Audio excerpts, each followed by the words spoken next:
Funding for this talk comes from TrialX, connecting patients to clinical trials.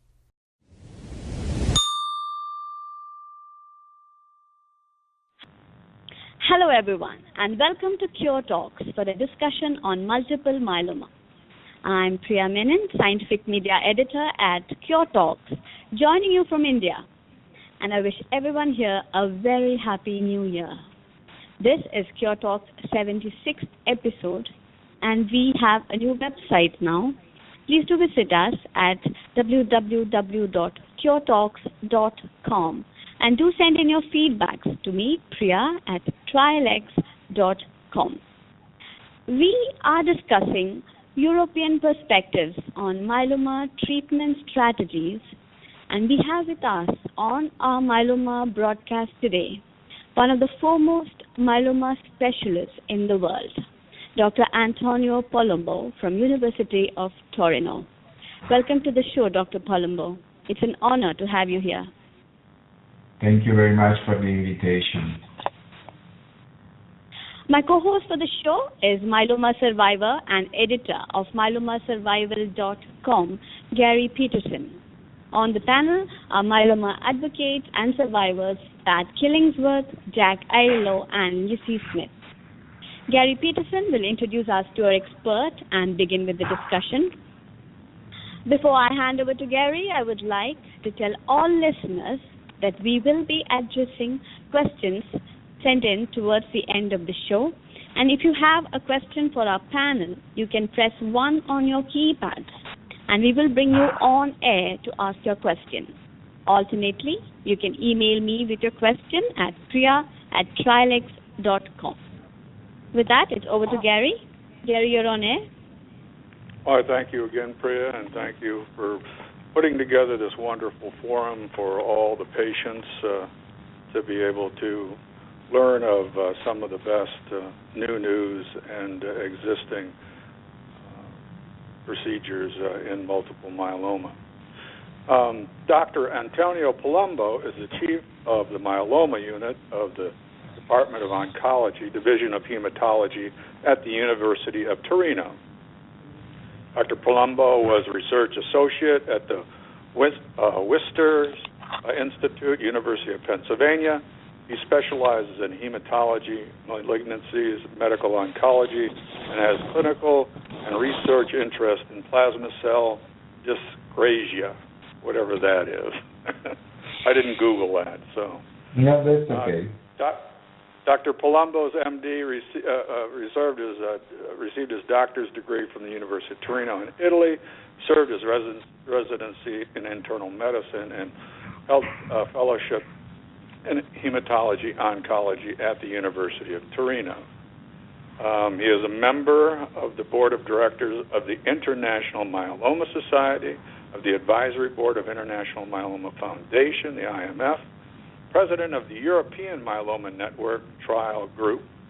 He also is leading several multidisciplinary projects on molecular biology, pathogenics of multiple myeloma, and the development of biological markers to predict clinical outcomes. He is also well published in over 100 publications in peer review journals, as well as numerous abstracts and several textbook chapters. And in recognition of all his significant accomplishments, Dr. Palumbo was recently given the award by the International Myeloma Foundation, Myeloma Research and Patient Care International Myeloma Foundation honored him with the 2014 Robert A. Kyle Lifetime Achievement Award. So obviously that is, and I had to cut a lot of stuff out too, Antonio, I got to tell you. You just seem to be one busy guy, and so thank you so much for taking the time to visit with us. Thank you for the invitation. Okay.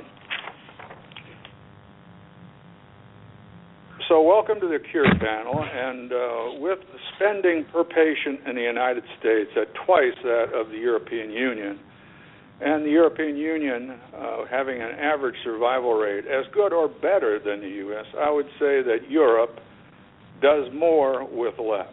So today we want to discuss the European perspective on multiple myeloma with you, doctor, and learn more about the European myeloma model.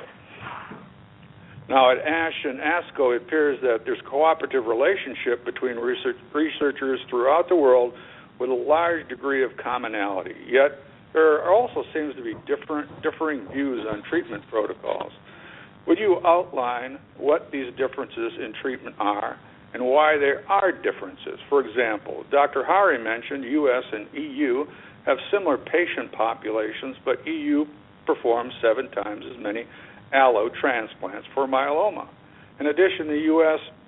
uses the auto transplant, but in only 18.6% of patients. I would have thought myself that it was greater than that, and I was wondering if Europe does more than that, and if the transplant early or late is a backbone therapy, why isn't it significantly more than this, and maybe in the 60 to 80% range? Would you comment on this? Yes. Talk on these subjects, Doctor? Yes. Well, I would say first that the collaboration between EU and US is very important, and I think all the achievement has been made until now has been mainly due by an international effort, especially for this type of rare disease. An international collaboration is essential, and I think we learn from both sides of the Atlantic something one from the other. From a clinical perspective, I would say the first message is that myeloma is a rare disease. And especially for patients, the first message is you should ask how many myeloma patients a given doctor is seeing every single year, because this is making the major difference. Of course, a center where they can see more than 100 patients per year do have a completely different experience and approach from a center who might see only 5 patients per year. So the first important and general message for patients is go in centers where a given center or physician is seeing at least 100 patients per year. Otherwise, the risk is that you are seeing a wonderful physician, but once again, the professional attitude is coming from exercise. And exercise needs a number of events that cannot be so few, and unfortunately, to some extent, fortunately, myeloma is a rare disease, so it's not so easy to have a wide experience. This, I would say, is the first issue. The second issue is probably related to the fact that to some extent the world is going towards a more specialty approach. And before we were mixing all the oncology, mixing together hematology and solid tumors. With time we are trying to separate oncology from hematology, and even in a very specialist center we are moving to even a disease specialist. A myeloma specialist, a lymphoma specialist, a leukemia specialist, and so on. So generally speaking, of course, going to a disease specialist might be better, but I don't think this is essential. What is essential is being a center where the experiences of at least 100 patients per year. Having said that, which is the last question was on transplantation. I would say that as allogenic transplantation is concerned, this is not really a standard for multiple myeloma. Today, the indication for allogenic transplant is, first of all, within clinical trials, so cannot be considered a standard of care. Second, it might be used in very young subjects, younger than 55 or 60, in early relapse, first, second relapse after diagnosis. Not the use of allogenic transplant is not suggested today at diagnosis, of course, outside clinical trials. As autologous transplantation is concerned, this has been a huge discussion within the international community. Europe has been always more in favor of autologous transplantation. US, to some extent, has been more reluctant to the use of autologous transplantation up front at diagnosis. Today, we already have 2 randomized studies clearly showing the benefit of autologous transplantation at relapse instead of keeping these procedures later on, autologous transplantation at diagnosis instead of keeping this approach for relapse. So today, I think there is a clear indication for the use of autologous transplantation at diagnosis. One of the major findings of these studies was that only 50% of patients who collect stem cells at diagnosis, they did really receive autologous transplantation at relapse for several reasons, comorbidities, different indications, but the first information is autologous transplantation at relapse can be delivered in the best possible condition only in 50% of patients, and therefore we certainly lose the opportunity of autologous transplant if we delayed this procedure after diagnosis.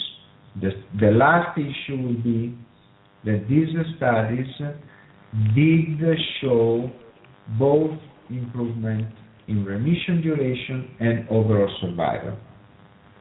So today, with the available information, the evidence is that autologous transplantation must be delivered at diagnosis.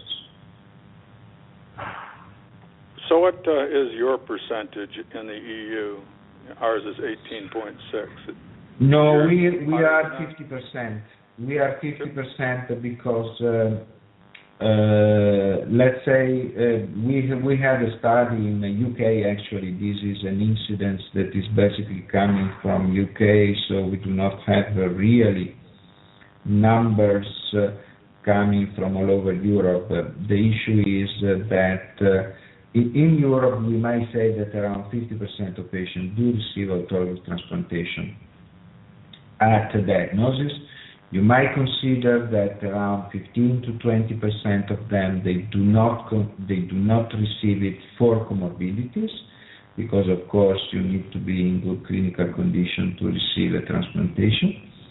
Another around, if you want, generally speaking, 15-20% of patients do not receive it for a geographical condition, because of course to receive an autologous transplantation you need to be in the big centers. If you live in a small town far away from big cities, it's maybe not so easy to find a transplantation unit. And the last 15-20% is probably related to physician attitude who might not suggest or consider this opportunity for those patients at diagnosis. All right. We have the FDA in this country, and it seems to us that drug approval process goes at a snail's pace. In the EU, you have the European Medicines Agency, or the EMA. And is it more effective, do you think, than what we have here in the U.S. No, it's much, as far as drug don't approval? worry, it's much worse. This is the minus here. You see, probably from a general point of view, the plus of Europe is that the treatment is more homogeneous. There is more public institutions. Everybody is receiving the same treatment. So there is more homogeneous treatment approach. The minus is that certainly is much more bureaucratic. So, for example, drugs such as carfilzomib that you do have in U.S. Is not yet available in Europe. And on top of that, probably also, some economical constraint in Europe is also reducing the opportunity to receive given drugs mainly for economical reason. Of course, the situation in Europe is different from US, because in Europe, generally speaking, the drugs are free for all citizens.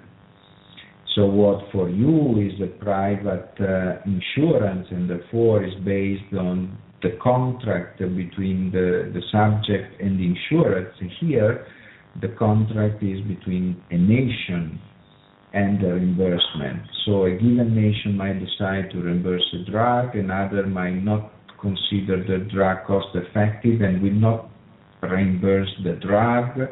So here is a more a state-based insurance approach. So even though the EMA may approve it, it may not be approved by the nation.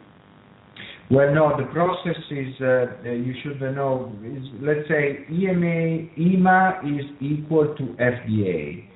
They both evaluate that the drug is effective and not toxic, period. Then every single nation has a given insurance from your side, might decide that they do reimburse that drug. They do not reimburse the drug. They limited the indication for that given drug. So then the nation, as for you, the private insurance will decide when and how to reimburse a given treatment. I see. When I view Europe, I see that you are one of the thought leaders, as a matter of fact, in myeloma. And as a matter of fact, I think of you, and I hope you take this as a compliment, as the Bart Barloghi of Europe. Not really. Bart is...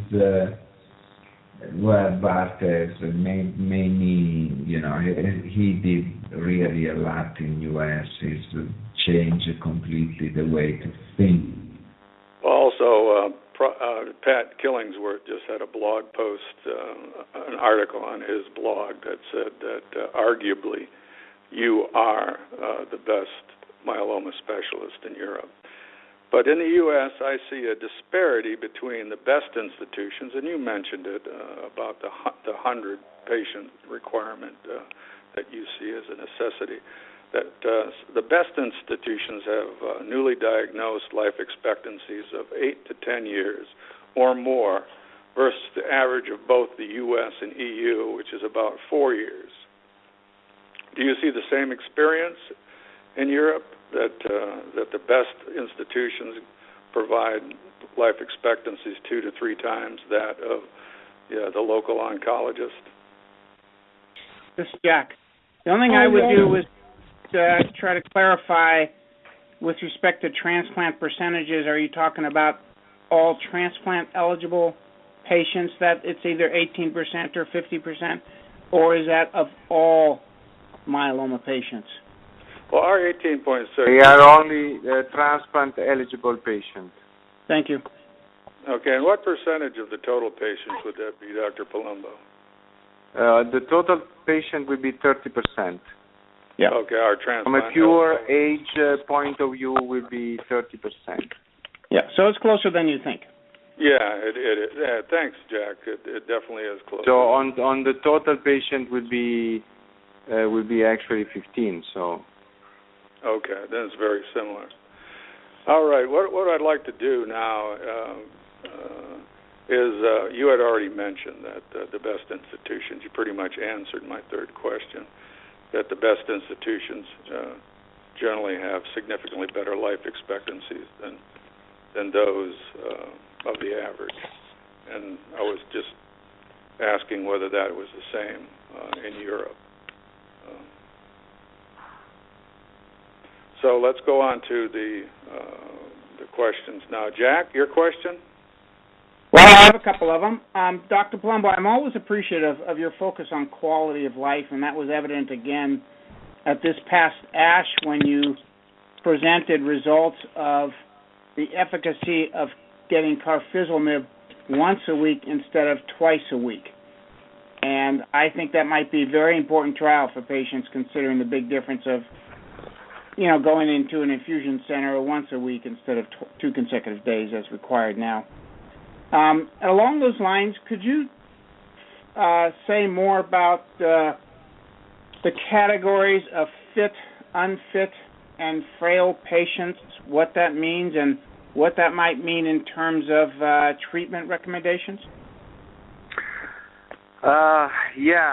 Well, thank you very much for the question. I would say, generally speaking, the first issue is, yes, carfilzomib is probably moving from a twice-weekly infusion to a weekly infusion, and probably, of course, we have to finish the study, but this might represent an equivalent efficacy with, of course, a more friendly approach and an improvement in terms of quality of life, of course, avoiding to go to the hospital twice a week. From the fit, unfit, and frail, I think that's a very important issue that should become really a standard in every single center, which is the definition. Over the age of 65, we start to sequence of comorbidities might increase dramatically with age. So the issue in few words is, first, age by itself, and the cutoff is around 80 years of age. So someone in perfect clinical condition at 81 years becomes an unfit person. The second is the presence of comorbidities, and I would include within the comorbidities, of course, lung abnormality, heart abnormality, renal abnormality, or liver abnormalities that are not due by myeloma but are pre-existing. So subjects with these abnormalities do have higher risk of adverse events during treatment and should be treated with a low-dose intense approach in order to reduce the risk of toxicity. The third issue is what I call the leg of each of us. With time, our mobility might be reduced. So for me, to walk, to go to an hospital, to drive, might start to represent a limitation. And this is something to take in consideration when we decide which is the most appropriate therapy. Because, of course, oral administration at home or a twice-weekly infusion also take in consideration which are my mobility capability. And the third is also important, is how is my mindset. Some is not well known, but 50% of subjects over the age of 70 are unable to take properly the treatment has been administered at home because they forget it, because they don't recall which pills has been taken or not. And this is another important issue to put in the evaluation because, of course, how I'm able to follow my prescription, to do exactly what I should do is very important to have an effective treatment. So I would say there are these four major evaluation to perform, and one is age, very simple, presence of major comorbidities, mindset, and mobility. Thank you. Can you answer, it's my impression that clinical trials, recruitment to clinical trials, is seemingly more difficult in the U.S. than it is in countries like Italy and France. Why is that, if I'm correct? This has been always a big question for me too, but basically the answer is a mix of different approaches. Here, the healthcare system is mainly public, and to some extent there is more trust in the healthcare system because as a public employee, my interest in deliver A versus B is very limited. You know, my salary is absolutely unchanged by the type of treatment of what I'm doing. So this is and from one side. From the other side, being a public official is giving to a higher rank that what we suggest is the right thing to do. I think this is to some extent one of the reasons. The other is a different attitude in the population between EU and the US.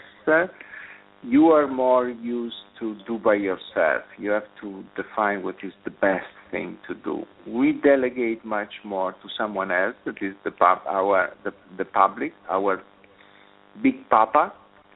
He's going to take care of us, suggesting which is the school, suggesting which is the healthcare, giving us a pension.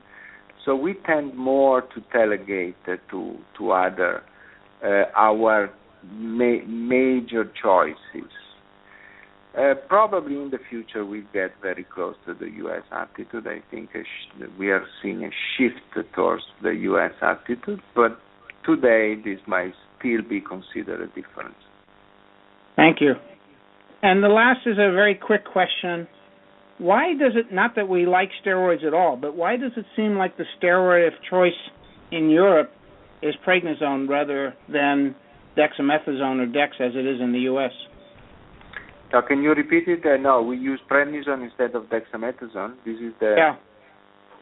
Well, actually, this is mainly for historical reason. We are coming from methylene and prednisone stories, so there is, a use of prednisone that is more pronounced than in U.S.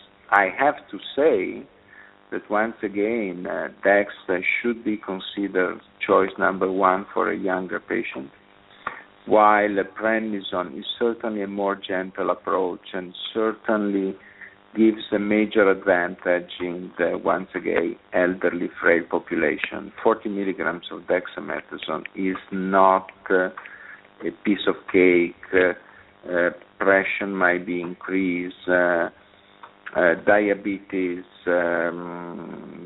sleep problems might come. So, it's a pretty intense deliver. So to some extent, prednisone, I would say, is a more gentle approach.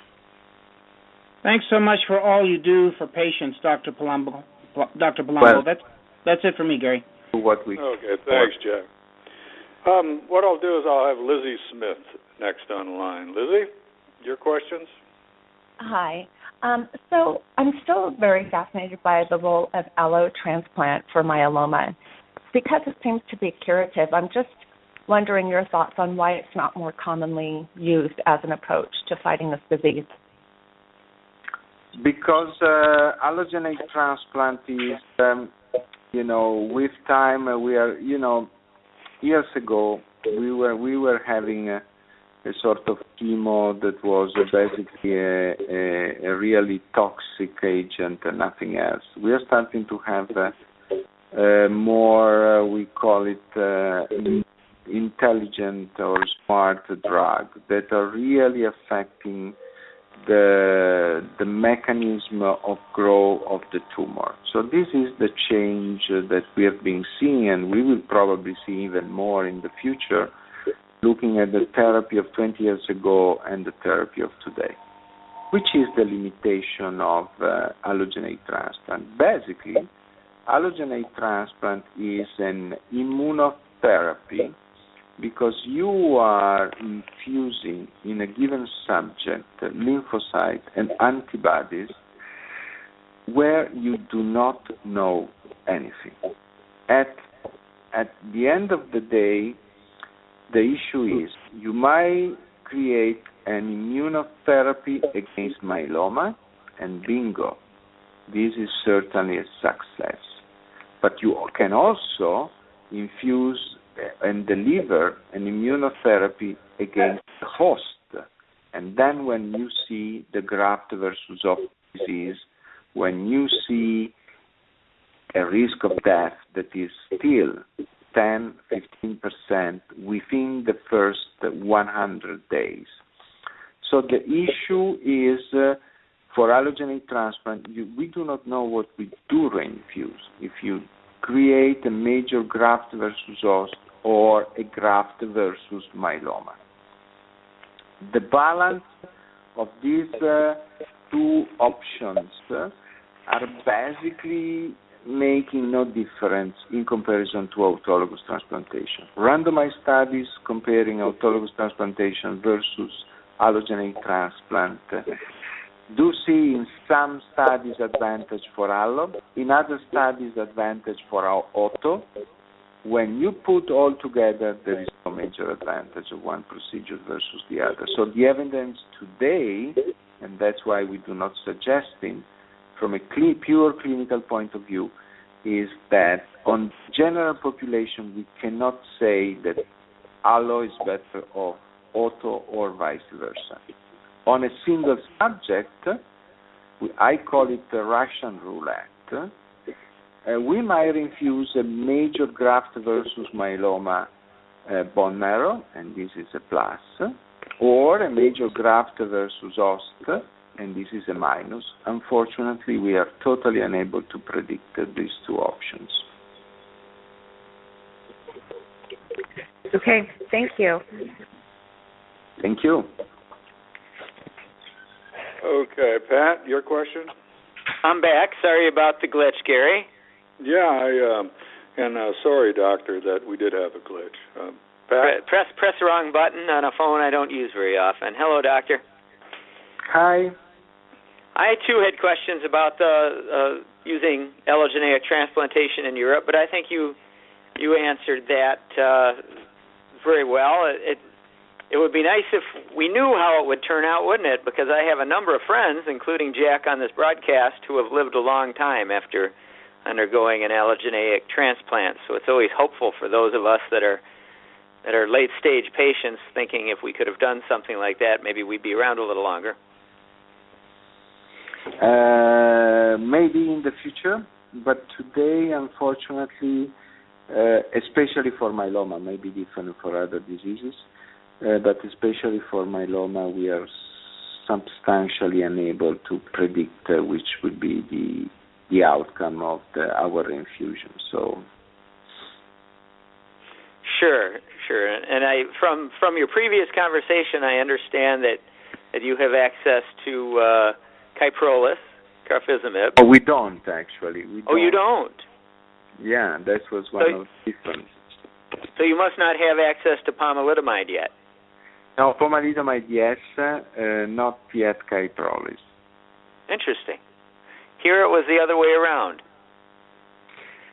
Yeah, of course, because this is sometimes may happen because the criteria to approve those drugs sometimes do change from FDA to EMA, and sometimes this is happening. So sometimes we have a faster approval in Europe. Sometimes it's exactly the opposite. Interesting. But here with Kyprolis, Europe is on average, it takes longer. Here with Kyprolis, they're finding that by increasing the dose is helping the efficacy, or what the FDA approved. They're increasing that dose, and they're increasing the efficacy. And then I listened to you say that you're going to once-a-week infusions? Mm-hmm. Is that at a higher dose, or is that at the same dose? No, you are touching an argument that is under investigation. So I cannot give today a clear answer, which is the issue. Understood. If you compare 27 versus weekly, probably is absolutely the same, probably even better the weekly. If you start to use higher doses of twice weekly carfilzomib, that is probably to be seen if they are absolutely identical. And this is issue number one. But issue number two is also another one.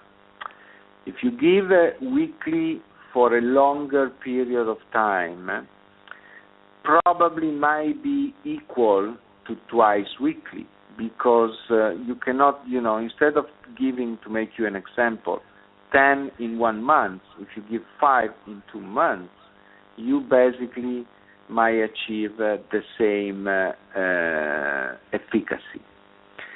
So putting everything together, I would say today, with 27, I would probably be comfortable to say that you are in the same range. For higher dose, I think we need more data.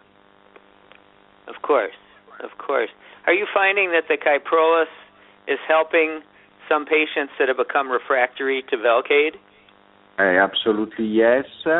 Kyprolis can be used and around, I would say, 25% of resistant patients might have a clinical benefit from the use of Kyprolis. Good. That's good news. And are you still using thalidomide often instead of Revlimid, or is that starting to be substituted now? It's starting to be substituted and has been recently approved the use of RD up front, so I think we will substitute MPT with RD finally. Sure. So methylene, prednisone, and thalidomide with len and dex. Interesting. Very helpful, Doctor. Thank you. Thank you. Thank you, Pat. Lizzie, you've got a couple more questions, and then we'll go on to the listeners. Hi there. There seems to be quite a lot of debate on the role of maintenance therapy in myeloma, both short-term and indefinite. What are your thoughts on that? My thoughts are, let's put it this way, continuous therapy more than continuous therapy is absolutely needed, because if you give a treatment for 6 months and you stop it, or if you give a treatment for 18 months, there is a major difference. And the continuous treatment is improving on a median the remission duration of approximately 1 year to 1.5 years.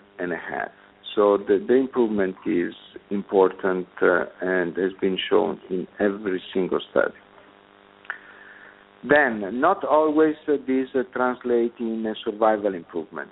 because in some studies there is a major survival improvement, in others is not. When we pull together all the available studies, there is also an advantage in survival that is not so important as the remission duration, but there is an advantage in survival. So let's say a small advantage in survival, a major advantage in remission duration. Now, the issue is, should we give an until progression or should we give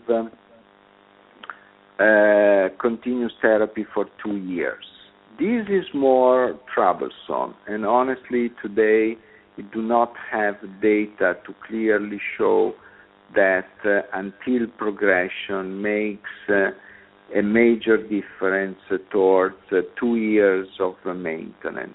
So this is honestly a open question. Then the last statement I would do is continuous therapy is a plus, provided is not creating any adverse event, provided is not creating any toxicity. So in our clinic, what we do, we deliver continuous treatment until progression, although we do not have major data to say that 2 years versus until progression, there is a plus for one choice versus the other. But we certainly stop every time there is an adverse event that might hamper the use of a continuous therapy. Okay, very interesting. Okay, do I go ahead and ask my last question? Yeah, Gary? ask your last one. Yes. Okay. So along those lines, what do you think are some of the more promising clinical trials that may lead to a cure or at least a better long-term survival for myeloma patients? Is there anything out there that you think is, really potentially groundbreaking? Well, there are many because honestly today we have been using, I would say, if you want a very short answer, the monoclonals. I think we are having now several new agents coming from carfilzomib, the oral ixaxomib. What it will probably significantly change the treatment will be the use of monoclonals and basically antibodies that are reacting against a specific antigen present on the malignant plasma cells. All right, well, thank you. It may be available pretty soon, actually, also. Fantastic. Now, we'll go on to the calls from our listeners. Priya, would you see if anybody's online? Yes, Gary. Listeners, if you have a question for our panel, please press 1 on your keypad and we'll bring you live on air to ask your question. Our first caller, calling in from 720-371-6410. Please ask your question.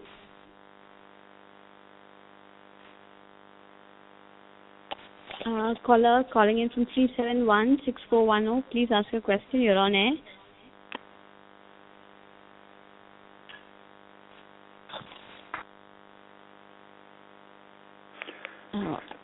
I guess next caller, or I'll start. Yeah. Submitted questions. Gary, we can actually, I think they might have sent in the question to us already. Maybe we could just go through the list of questions, yes. Sure.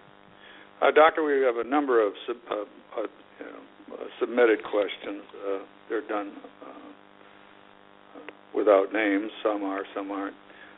First one, if IgG and M-spike are stable, but kappa-free light chains are going up, does this mean cancer is progressing? If kappa-lime chain is increasing, the cancer is progressing. Of course, it depends on the magnitude of increase. So if it is an important increase, yes. And what would an important increase be? An important increase should be at least more than 30, 40, 50. Okay.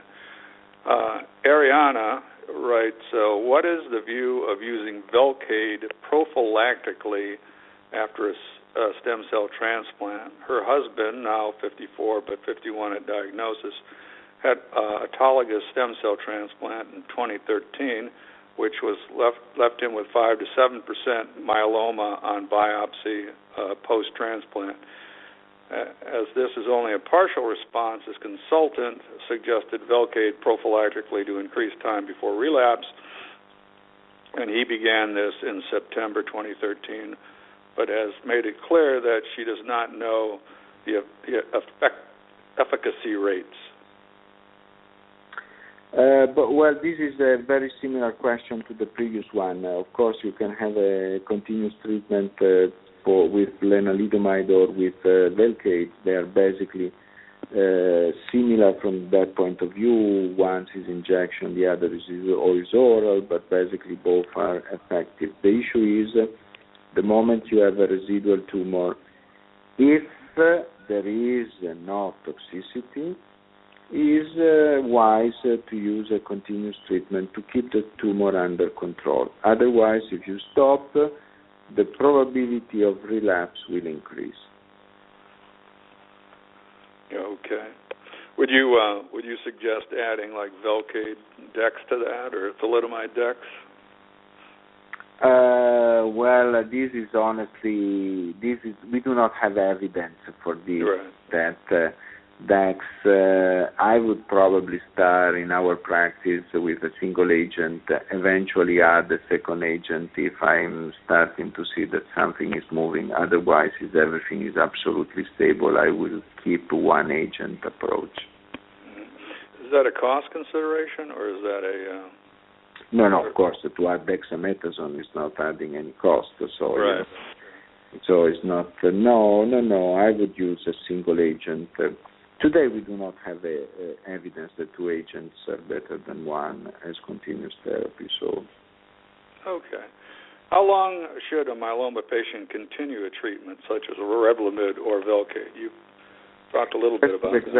That was exactly the question of before.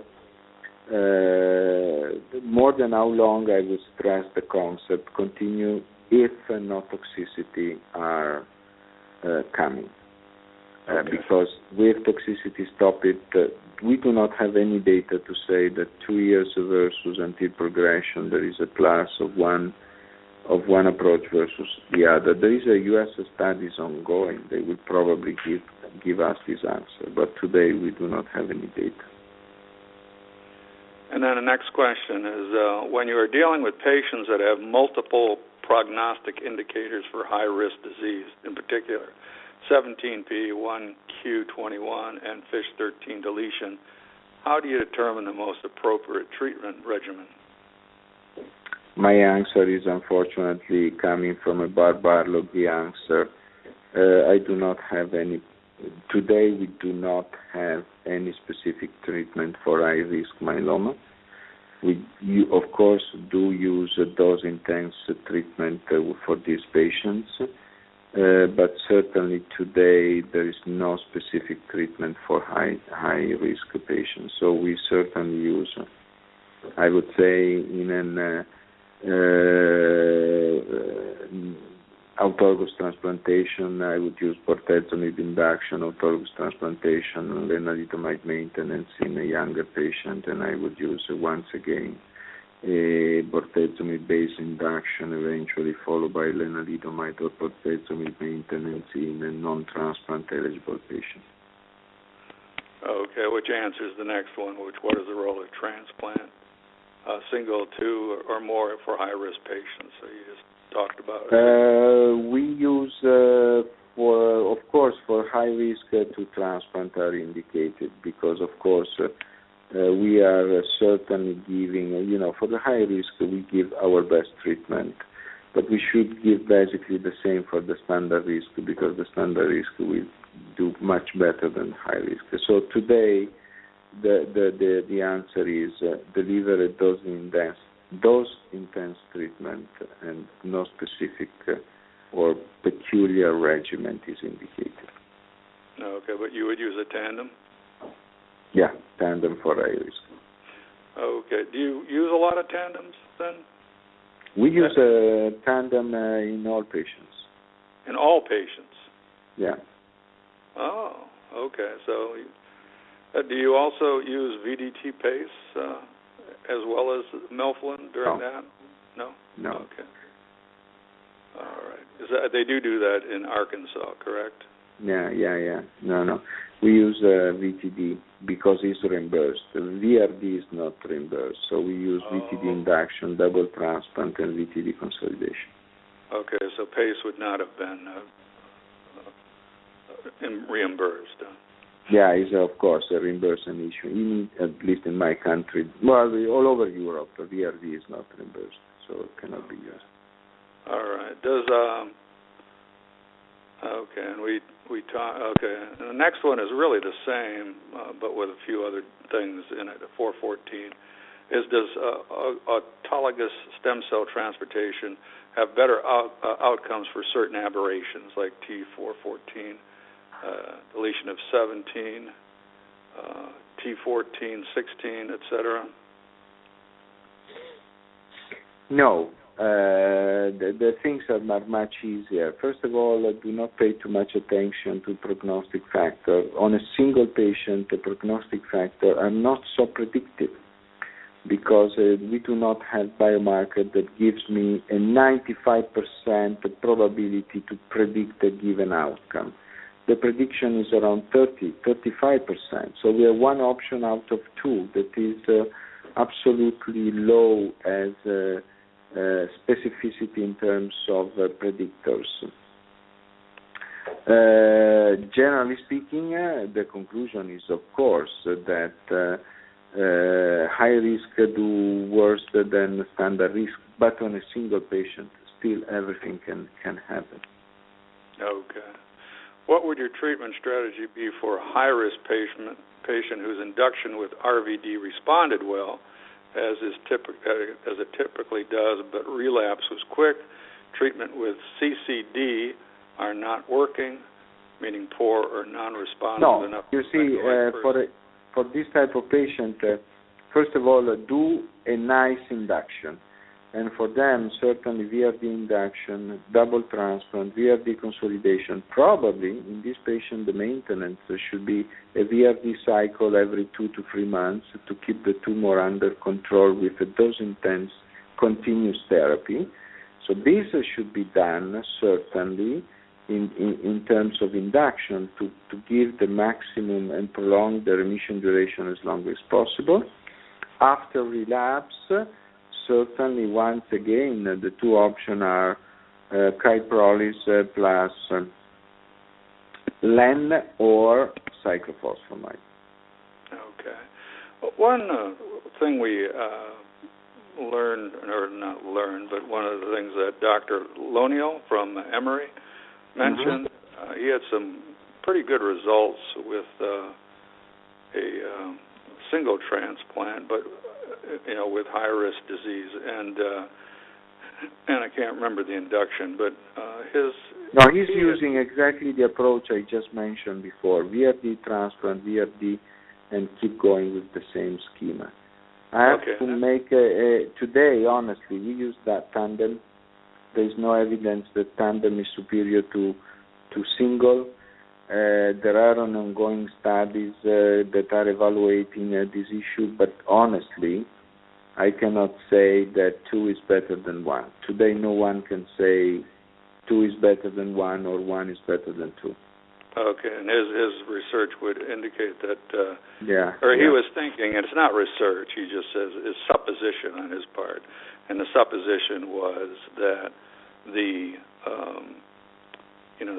genetics of the high-risk patient is unstable, and melphalan can aggravate that. And so if you had higher doses of melphalan, which is a second transplant, that could be more negative than positive. But the difference between Europe and U.S., we rely much more on evidence coming from study than on personal opinion. Generally speaking, the evidence today is that if you give autologous transplantation in high-risk patient is better than if you don't give it. And that's based on clinical trials? We do have this evidence from trials. Okay, and I know you've got a tremendous amount of experience with clinical trials. You've tried about everything in Italy. No, more or less. Yeah. Does a European perspective of myeloma treatment emphasize more of the cure of myeloma using intense multi-drug strategy aimed at complete response, or more on the control of myeloma aimed at quality of life? The cure rate today, let's say, can be stand between 15 and 25%. So we stand more for control. Okay. All right.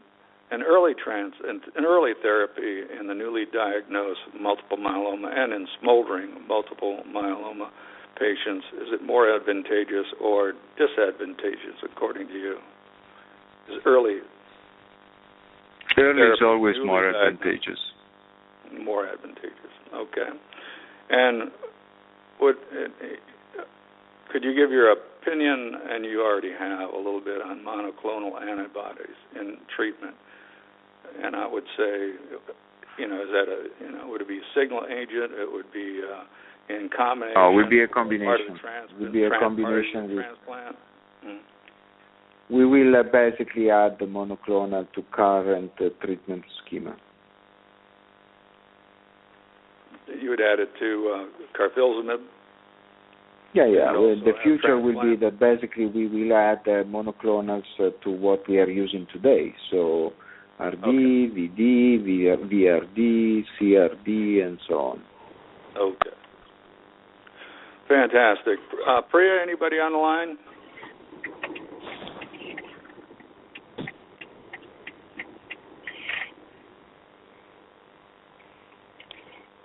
Okay.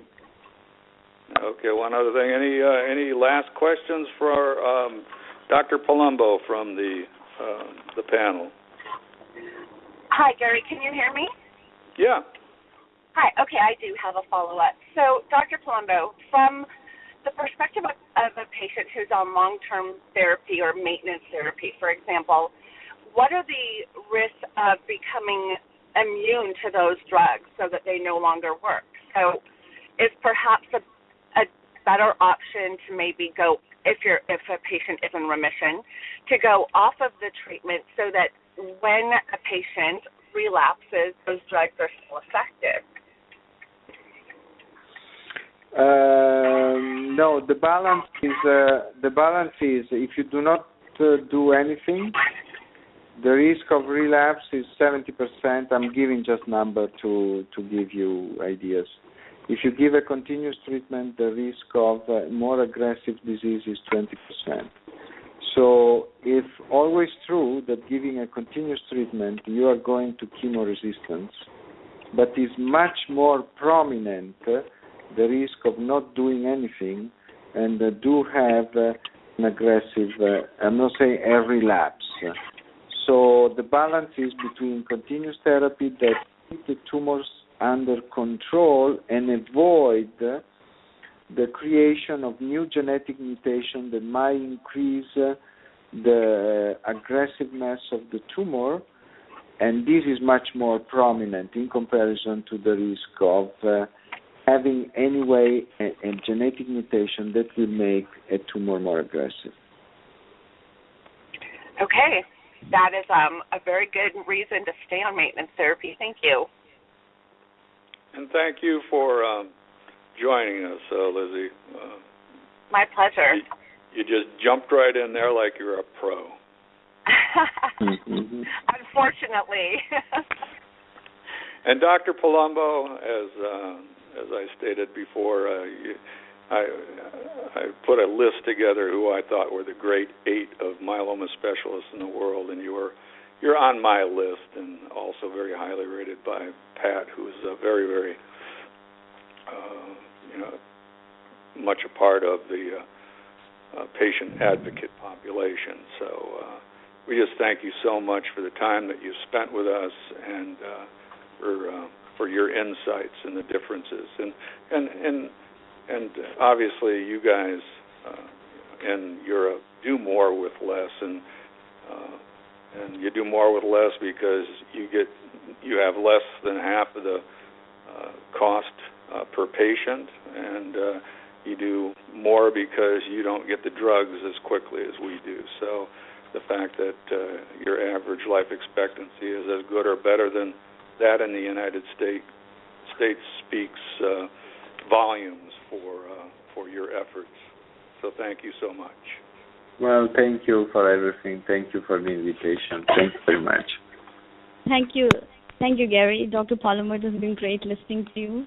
Lucy, Pat, and Jack, thanks a lot. Please join us again for our next myeloma episode, when we'll be discussing early treatment of myeloma with Dr. Irene Gabriel on Feb 16th at 6 p.m. Eastern Time. The link for today's broadcast will be shared with all participants. Please visit curetalks.com to register for our shows. Until then, thank you. Thanks again, Doctor.